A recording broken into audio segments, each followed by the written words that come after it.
Selalunya terdapat kekurangan pemahaman jenis-jenis perkadaran sesuatu perkara dalam kehidupan seseorang Muslim. Terdapat beberapa keutamaan yang lebih penting daripada yang lain. Solat anda lebih penting daripada beberapa perkara lain. Terdapat aspek-aspek lain dari Islam kita yang menjadikan Islam kita lebih indah.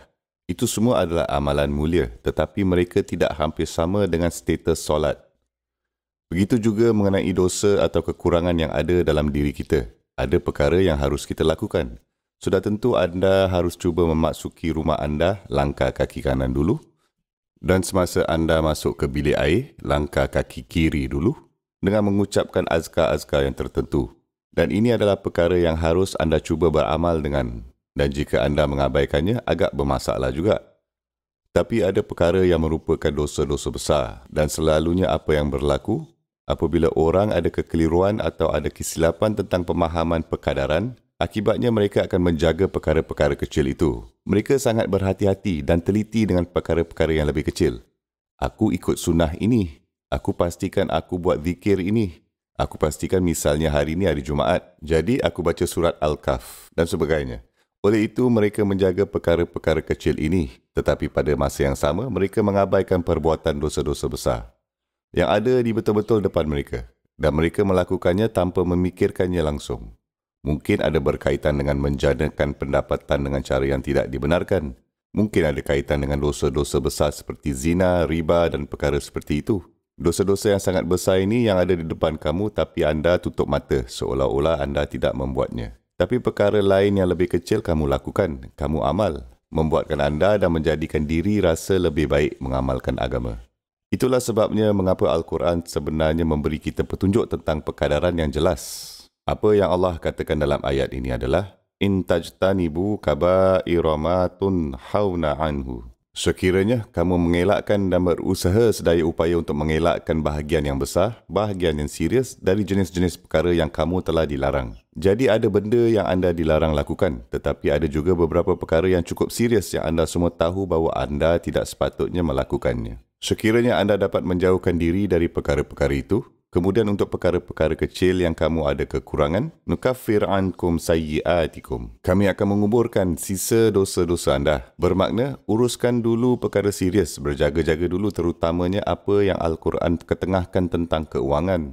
Bagaimana kita menjanakan wang dan bagaimana kita membelanjakan wang. Itu masalah yang cukup serius. Menjaga hak orang di sekeliling kita, semua orang dalam keluarga, seterusnya diperluaskan ke dalam komuniti.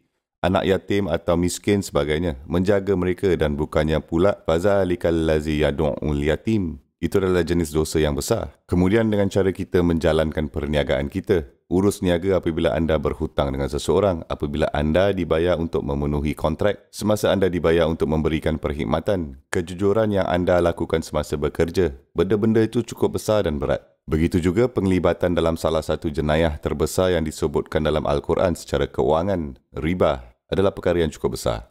Begitu juga dengan kesucian kita, perkara seperti zina adalah perkara utama.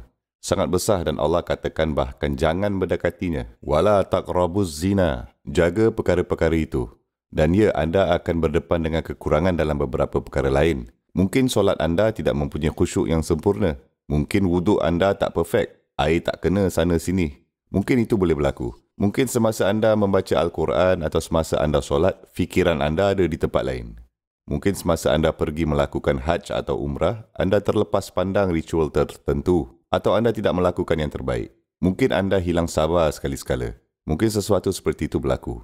Perkara-perkara itu akan diberi pempasan kerana anda sedang menjaga tanggungjawab utama dan menjauhkan diri dari dosa-dosa besar.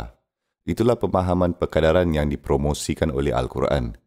Tetapi apa yang luar biasa bagi saya mengenai ayat ini, bukan hanya yang dikatakan oleh Allah Azza wa Jal bahawa dia akan mengabaikan dosa-dosa itu. Kita sering merasa malu dengan dosa-dosa itu dan serba kekurangan itu. Allah menambahkan, وَنُدْخِلْكُمْ مُدْخَلًا قَرِيمًا. Akan aku masukkan kamu ke tempat yang mulia. Dengan kata lain, kesalahan kecil itu dan kekurangan itu tidak akan diserlahkan. Anda akan dikurniakan maruah dan kemuliaan. Dan perkara-perkara itu yang memalukan itu hampir akan terhapus dari rekod anda. Atau dilapkan bersih dari rekod anda. Jadi anda tidak akan dihina semasa anda datang di hadapan Allah. Anda akan dikurniakan kemaksukan yang mulia.